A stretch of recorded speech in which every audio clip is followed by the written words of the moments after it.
Destination Quito, Ecuador. The country of Ecuador is named for the Spanish word equator, which runs right through it. Situated on South America's west coast, its land boasts extraordinary natural beauty, including gorgeous Pacific beaches, the secluded Galapagos Islands, dense Amazon rainforest, and the immense spine of the Andes Mountains. Ecuador today has a rich, glimmering culture rooted in its ancient past. Its capital, Quito, is nestled high in the mountains in the central region of what was once the Incan Empire. Fully 1/4 of the population are descendants from that pre-colonial time, and 2/3 of the population have mixed indigenous heritage that connects them with unconventional beliefs about medicine and healing. In an area where modern healthcare has not extended equally to all the population, some still seek out faith healers and tribal shaman, of whom there are many. Ecuador's 17 million people has a GDP of $110 billion, driven by exports of oil, bananas, and shrimp. Poverty has been significantly reduced, declining from 38% to 25% in recent years. Ecuador is highly biodiverse, serving as a unique and important ecological destination.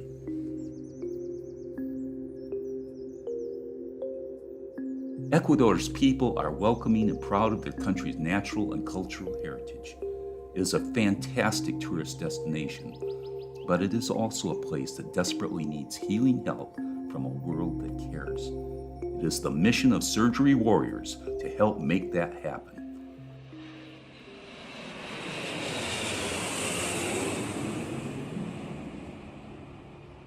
A team of fearless medical professionals set out on a mission that will test their limits and transform lives.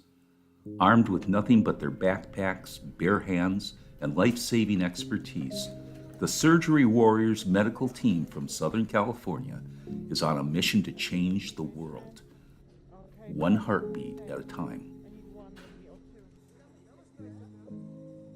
For these brave surgeons and nurses, this is not just a job. It is a calling, a deep and abiding passion to serve and heal. They leave behind the safety and comfort of their homes, families, and careers to embark on a journey that will test their courage and compassion.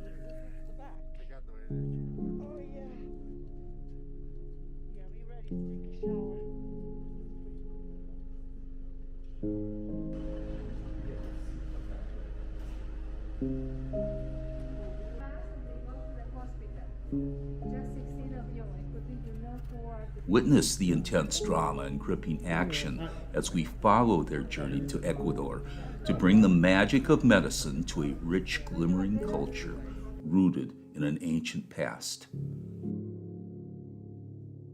Welcome to Color. Everybody can see now. Go, go. As they navigate the streets of Quito, they are greeted by the sights, sounds, and smells of a world far different from their own. But they are undaunted, fueled by a sense of purpose that transcends language, culture, and borders. With each passing day, they find new strength within themselves, drawing on the power of human connection and the resilience of the human spirit. With every vital second, they rush into the fray, their passion and determination driving them forward. From the epicenter of urban disaster zones to the heart of remote Andean mountain villages, they face the most challenging situations of life and death imaginable. Good morning. Good morning. So we arrived here in front of the hospital. What are we waiting for right now? What is actually We are checking in with security, which is very tight here, and then we're going to meet with their hospital administration staff to make sure that we're all on the same page.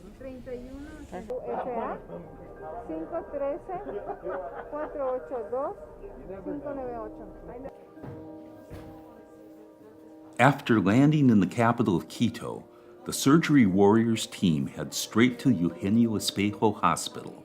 After a warm welcome by the local doctors and surgeons, the team splits into 3 specialties. With plastic and reconstructive surgeon Dr. Christopher Tyner and trauma surgeon Dr. Cristobal Barrios leading the charge. As they prepare to work together for the next 6 days, the team gathers in the meeting room to plan their healing mission.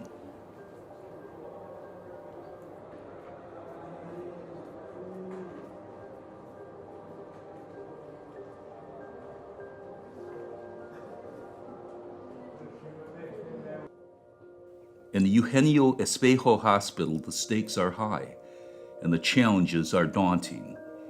The medical cases they will encounter are among the most complex and heart-wrenching in the world. From life-threatening illnesses to devastating injuries, each successful outcome becomes a symbol of hope and a beacon of light for many others.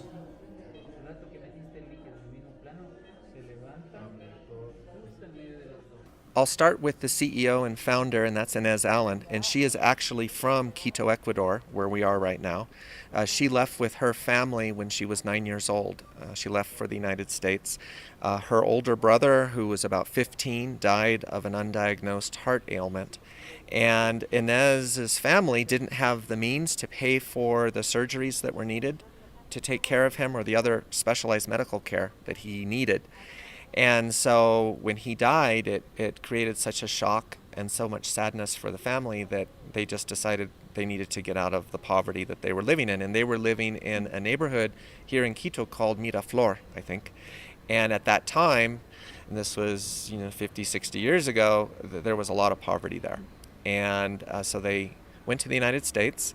And then later, all of Inez's brothers and sisters got degrees. And they basically lived the American dream of leaving from a country and coming and starting over in the United States. And they were successful with that, but Inez always had the desire to help poor people like her own family here in Ecuador. And so she initially started volunteering with the Flying Samaritans, which is a group of dentists that goes down into Baja California, Mexico. So she did that with her brother. And they did that for many years. And then later on, when they would go to these different villages in Mexico, people started asking her if she could come back with a doctor or if she could come back with another type of specialist, because some of the places that they went to were so remote and so limited in terms of the medical services that they offered that they really depended on her.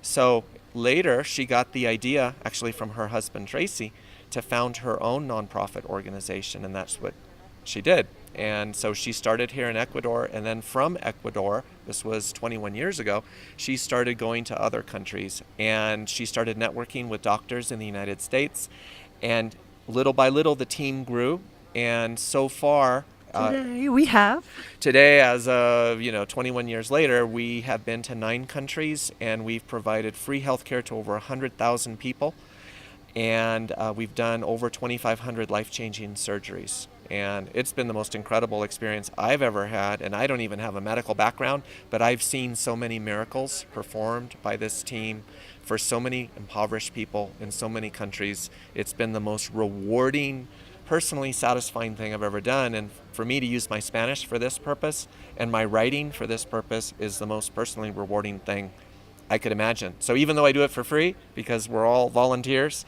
it doesn't matter, because this is what lifts my spirits. Every year, I always look forward to these missions. As the Surgery Warriors team members read the hospital tutorial, their hearts are heavy with the weight of the responsibilities that lay ahead. They have only 4 days to perform life-saving surgeries in a country with a medical system that is seriously challenged.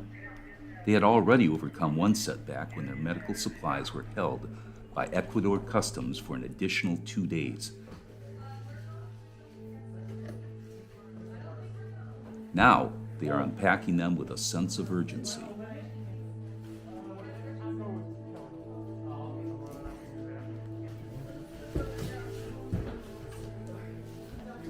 The surgeons among them bring their own instruments, fully aware that the hospital they are working in has limited resources. The team has brought necessary supplies to perform basic surgical procedures, But the biggest struggle they face is the lack of proper equipment and instruments to perform complicated surgeries. Time is ticking away and every second counts. This is what the mission trip usually is trying to find the people that we can help in the little time that we're here. And the thing I repeatedly have to tell them from the very beginning is I can't promise you this is going to work or that we can do it and that it'll work out the way we want it to, but we'll do everything in our power to try to make it happen for you. But giving them a little, it's hard not to give them that hope because you can see it when they come here. They're excited, they want it done, and they've been waiting for so long in a system that they'll never get it. At the high altitude of 9,000 feet, the Surgery Warriors medical team toils day and night to save lives. Exhausted from their tireless work, they take short breaks with little to no sleep.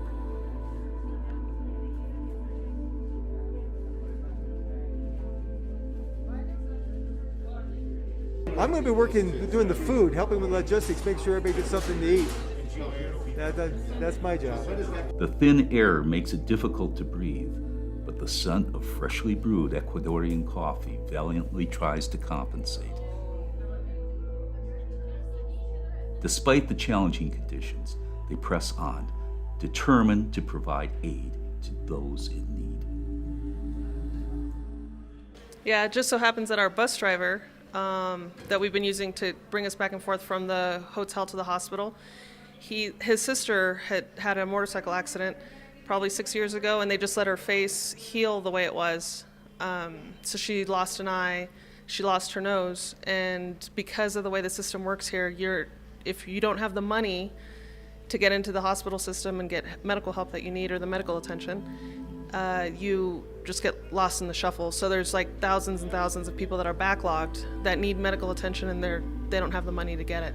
So his sister has now traveled 4.5 hours to get here, had to talk to the medical director of the hospital to see if we could slide her in while we're here, and then talk to our plastic surgeon, Dr. Tyner, to see if it's even a case that he can get.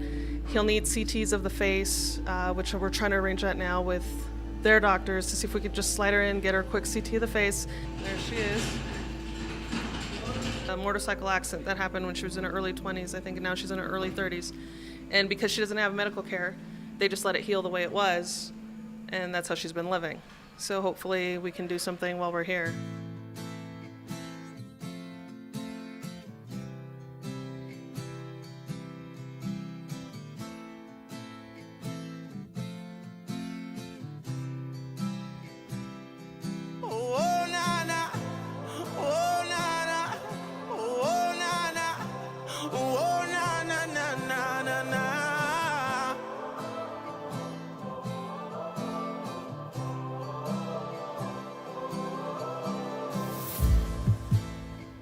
The torch, and I'll go there. Trust my word, I'll take the dash. From stone to stone, from heart